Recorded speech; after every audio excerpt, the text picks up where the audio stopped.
A bit more about all of that with me. I'm joined on the set by our French politics editor, Marc Perelman. Marc, when Prime Minister Castex spoke, there was booing in the House. There's definitely political opposition to this, not perhaps in the means, but in the form in which it was presented. Yes, clearly when the Prime Minister gave a speech detailing a little bit what the President announced yesterday night, we heard boos, and then there were speeches by opposition members, clearly very unhappy, and the way for them to signal their unhappiness is that this discussion this morning at the National Assembly and this afternoon at the Senate, there will be a vote at the end. But the opposition has already said, we're not going to vote. This is a masquerade. This is not a parliamentary discussion. This is not how you debate in Parliament, because they don't like the fact that everything is decided by Emmanuel Macron at the end. There is this defense council, which is a kind of reduced cabinet meeting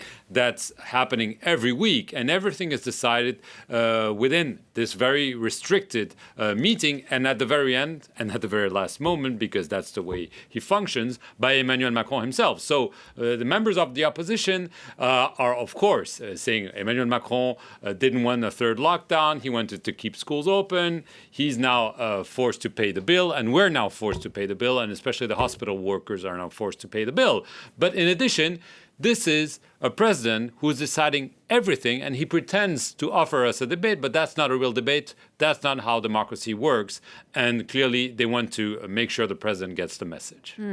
This is, of course, a big turnaround for Macron, for the whole French government. He had been very adamant about not closing schools in recent months, and now schools are closed for 3 weeks. Yes, and in remarks he made here and there earlier, he appeared a bit cocky, saying, we were right. I was right to not impose a third lockdown at the end of January when everyone thought he would. I was right not to close schools because this is going to create long-lasting damages for our children.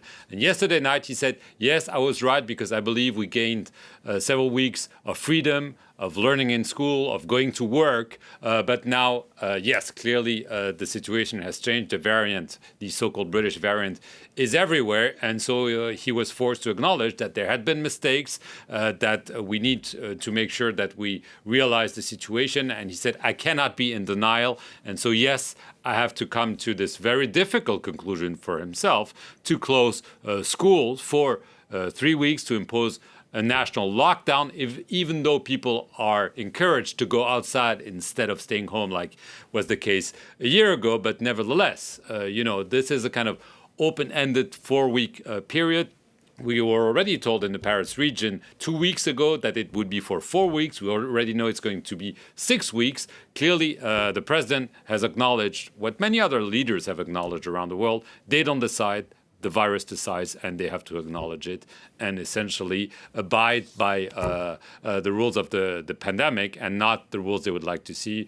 Emmanuel Macron had promised that France would open up again. He said it could happen by mid-May, but this is a big if.